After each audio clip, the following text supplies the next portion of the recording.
nerds, geeks e afins. Estamos todos aqui revolucionários. No oitavo episódio da primeira temporada da série Expresso do Amanhã. You've insight into Andre Layton. Oh yeah, I know Layton intimately. Always so righteous with his politics. Mine were never refined enough for him. But for another piece of this, I'll give you Layton. Pois bem, pessoal, finalmente a série conseguiu chegar onde tanto desejava, o momento da revolução. Pois é, onde os oprimidos sairão vencedores. Quer dizer, quase isso aconteceu aqui nesse episódio, porque na verdade aconteceram duas frentes revolucionárias por aqui. Algo que sim, o mocinho da história já estava sabendo. Ele considerou tudo isso e levou, claro, como um motivo para ajudar inclusive a sua própria revolução. Mas daqui a pouco a gente chega lá. Primeiro, vale destacar uma coisa muito interessante, que a personagem em destaque aqui nesse episódio é a Ruth. Pois é, uma personagem que, vamos combinar, desde o comecinho da série, ela tem um posicionamento muito fiel ao Sr. Will Forte, algo bastante interessante, mas que na verdade, se a gente for analisar bem, nunca foi explorado de fato aqui. Sim, existem muitas pessoas dentro de Snowpiercer que veneram o cidadão, consideram como um deus praticamente. Mas no fundo, esta adoração por essa figura mítica é muito mal desenvolvida na série. Tanto que, claro, um grande defeito desse texto aqui é justamente desqualificar quase toda a estrutura do show. Pois é, o Snowpiercer, como um lugar onde se acredita que existe um grande líder e ao mesmo tempo esse líder nunca é visto, bom, na verdade isso não se sustentava nos episódios anteriores. E quando a gente vê o que acontece exatamente por aqui, a gente descobre que, claro, o episódio de hoje serve para meio que acabar com a própria série. Pois é. Bom, vamos combinar o seguinte, como é que uma figura que se mostra, digamos assim, quase ditatorial, e claro, todo o pessoal do fundão considera exatamente que existe uma certa ditadura por ali, claro, no sistema das classes. Então, claro que ele se configura como um grande de um opressor. Ok, o fundão e talvez a terceira classe realmente acreditar nessa figura mítica. Mas, vamos combinar, da segunda classe em diante, chegando principalmente na primeira, como é que esse pessoal acredita que esse cidadão todo-poderoso está lá na ponta do trem e ele nunca deu as caras? Ele só se manifesta pelos seus discursos, que a gente viu anteriormente, ou por suas mensagens de texto? Como é que pode? Na verdade, é meio estranho o cidadão ser um sujeito completamente isolado lá na locomotiva. Por que ele faz isso, se ele tem até um sistema de, digamos assim, ser, mais ou menos, ao mesmo tempo, opressor e benéfico? Como é que uma figura dessa nunca aparece para os outros, para ser literalmente venerado, inclusive? Afinal de contas, um ditador gosta de se mostrar para os outros, né? Gosta de demonstrar principalmente que ele é cruel também. Bom, claro, ele pode se fingir também daquele tipo de soberano benevolente, mas no mesmo caso, ele também se mostraria. E como que ele nunca apareceu? Como que nunca ninguém questionou este detalhezinho durante 7 anos? Bom, e nós descobrimos então nesse episódio, logo de cara, quando o Miles ajuda a LJ a entrar ali justamente na locomotiva, que, peraí, o tempo todo mundo tinha acesso até aquela porta ali, literalmente até a locomotiva. Não existia mais nada que impedia qualquer pessoa de chegar até aquele ponto, ao limite. Porque sim, né, qualquer um então da primeira classe, como a jovem, adolescente, LJ, ela sim tem acesso até ali. Claro, todo mundo, então, da sua família, ou então os outros ricos, também poderiam chegar ao mesmo ponto. Como é que ninguém chega até ali, bate na porta e diz: "Ô, Sr. Wilford, pode dar uma palavrinha aqui conosco?" Como é que a pessoa, todo mundo, os ricos, consideram que o cara consegue viver realmente só ali na locomotiva o tempo todo? Sim, com essa cena, a série se tornou inverossímil. E mais ainda, depois, quando a Ruth vem também ao mesmo local e descobre que ali no dormitório da locomotiva, que claro, não existe talvez uma suíte do Sr. Wilford, a gente precisa lembrar, o cara era um rico. Como é que ele ia ficar ali junto aos beliches? das pessoas, dos maquinistas. Meio difícil de acreditar realmente. Bom, claro, podia ter sim. Antes, de fato, da ponta ali da locomotiva, ter uma bela digamos, uma instalação, propriedade mesmo do dono da empresa que quis colocar uma cabine privada com vários e vários detalhes de conforto. Sim, poderia pensar, o pessoal poderia pensar. Aliás, a série primeiro deveria ter pensado nisso. Eles deviam ter demonstrado que existia sim, antes da salinha da locomotiva, dos pilotos, que existia um outro departamento antes, onde poderia sim deixar bem claro que um dia um dono daquela estrovenga de 1001 vagões quis morar ali, claro. Sim, principalmente quando a gente vê o discurso da Melanie que explica o pensamento do Will Ford, quando ele diz que, aliás, ela diz que ele pensava em não realmente querer salvar a humanidade, longe disso, ele só queria ser apenas um grande de um snob, aproveitar os últimos dias de vida com muito do requinte. E como ele faria isso se ele só vive isolado lá na ponta, na locomotiva?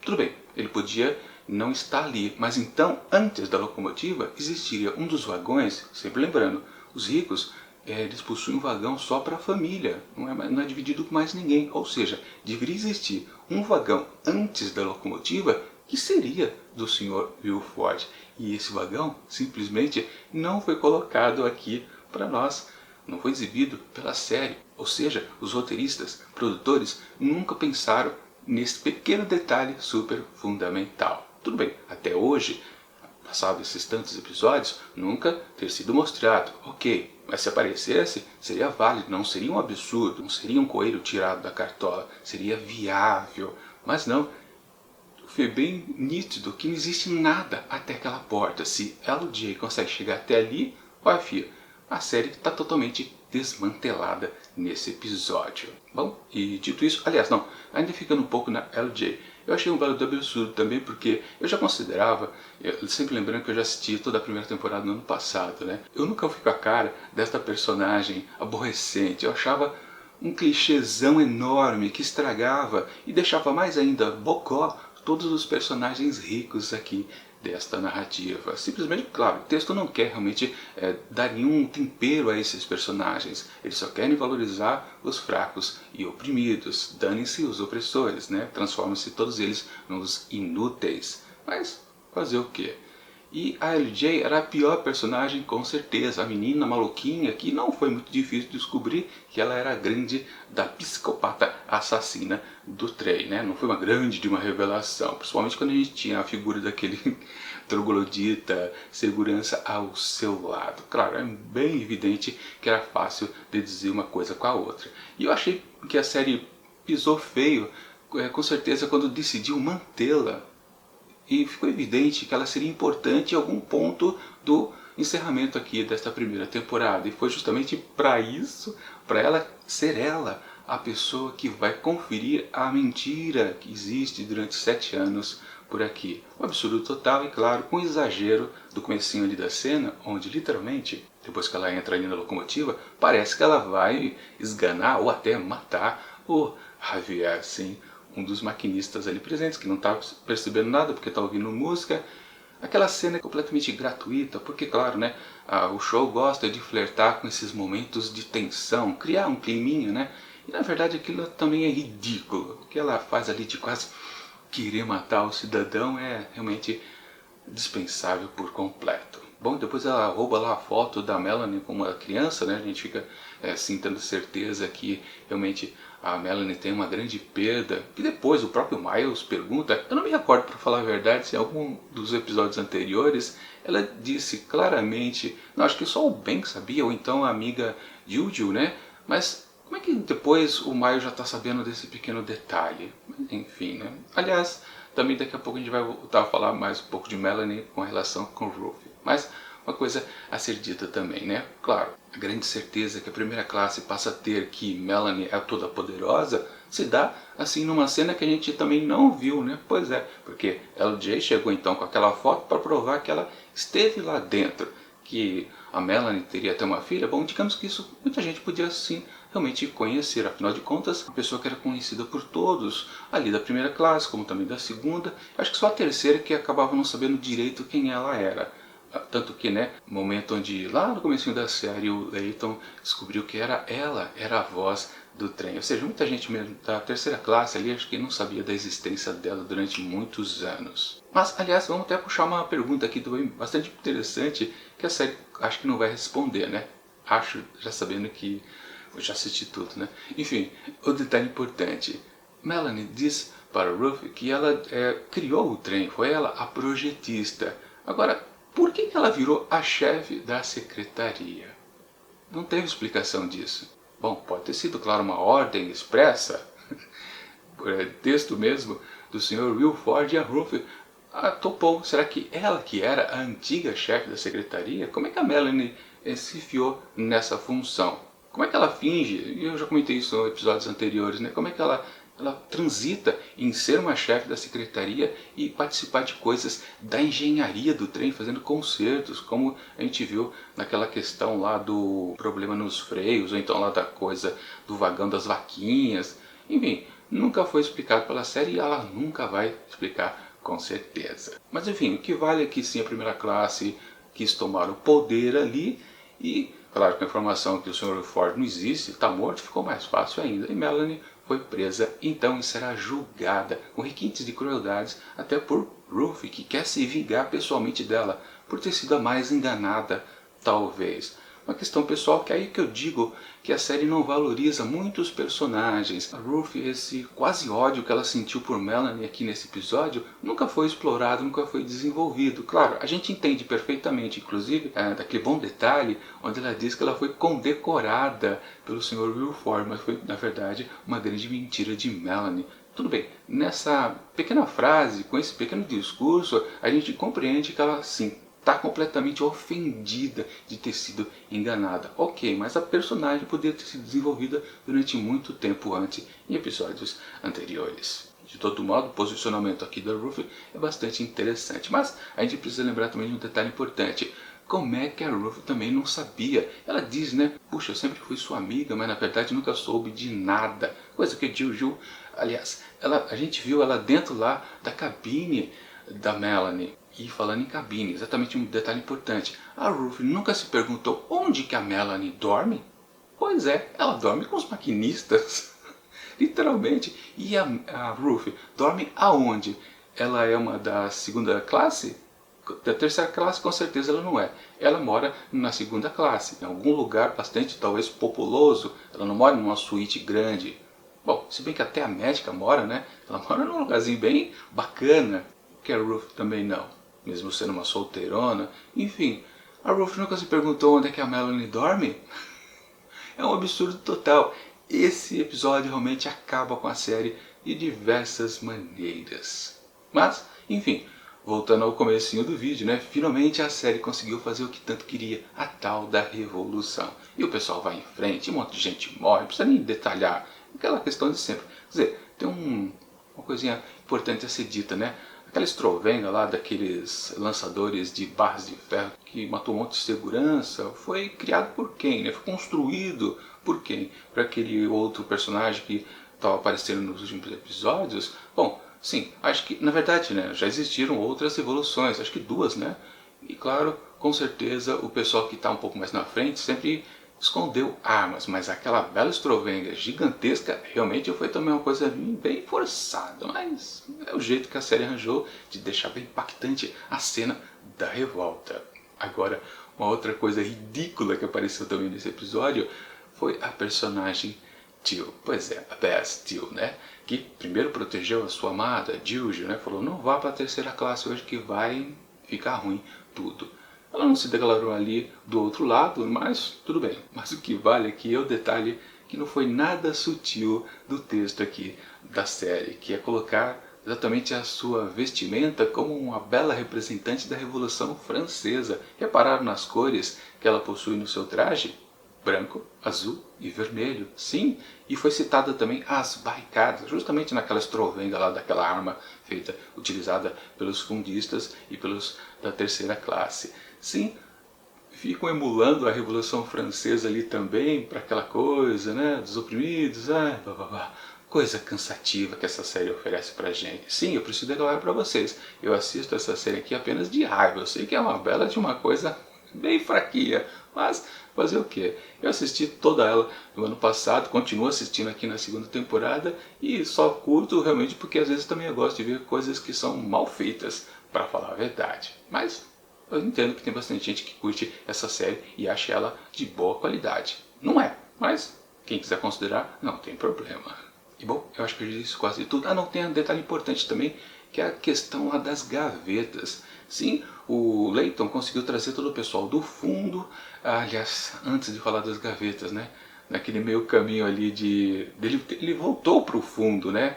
Com a ajuda de Tio, e teve aquele segurança específico que depois a ex-operadora, agora fundista, bateu na cabeça dele e o desmaiou, né? Depois a gente descobriu, né, que a cabeça daquele sujeito ali, né, daquele cuzão, como a Tio definiu ele, né, apareceu lá no vagão leito, naquela caixa de papelão. Que exagero também da série de misturar aquelas coisas bizarras, macabras, com uma situação que, ó, estamos chegando aqui para a revolução, somos capazes de tudo. Uma cena também bem besta, para falar a verdade, né?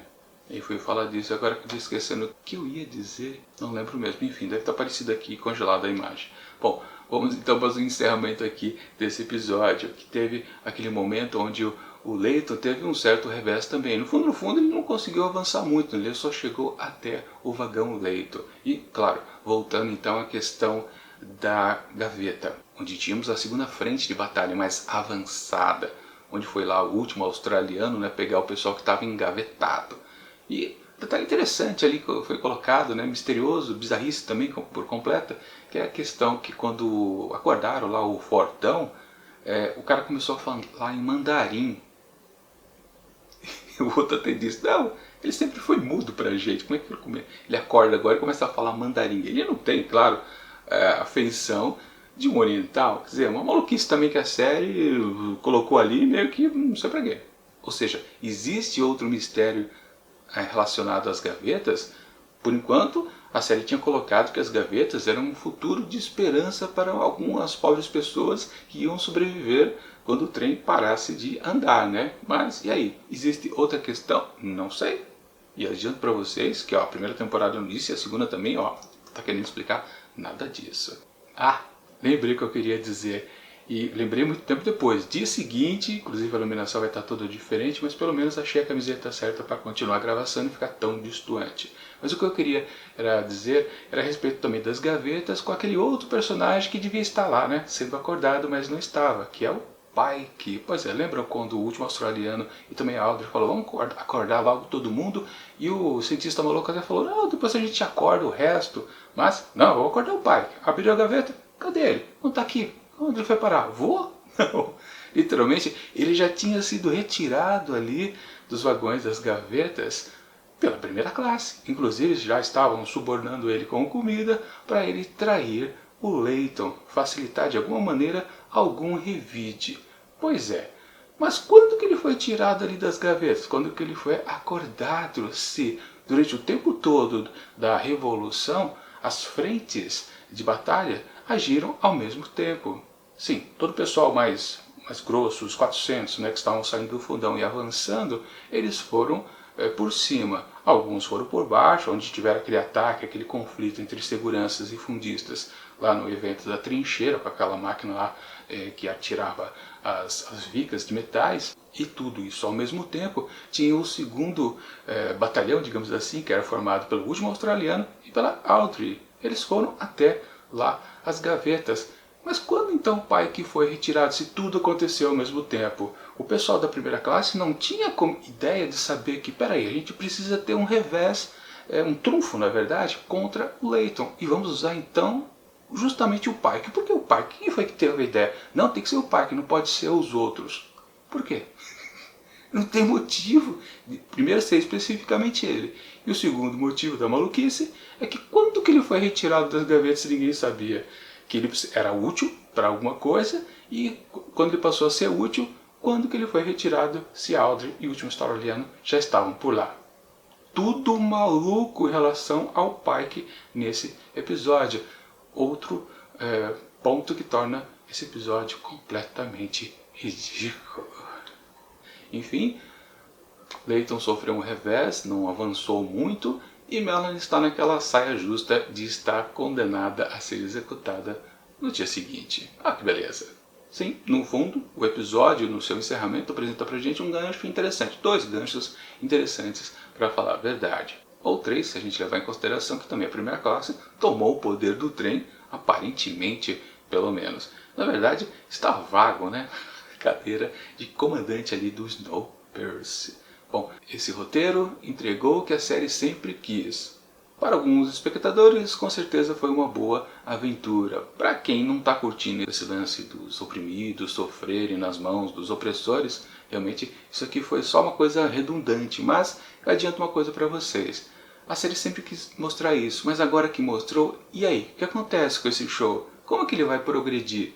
Se todo o discurso era que todo mundo precisa estar no sistema igualitário, agora que eles tomaram o poder, isso vai realmente acontecer ou não? Mesmo porque a gente precisa lembrar também daquela conversa entre Melanie e Ruth, onde ela diz, ela tomou o poder ali do trem porque ela percebia, ou ela já sabia de antemão que o Sr. Wilford era uma pessoa errada, cheia de defeitos, que na verdade apenas queria curtir seus últimos momentos de vida e estava nem aí para a humanidade.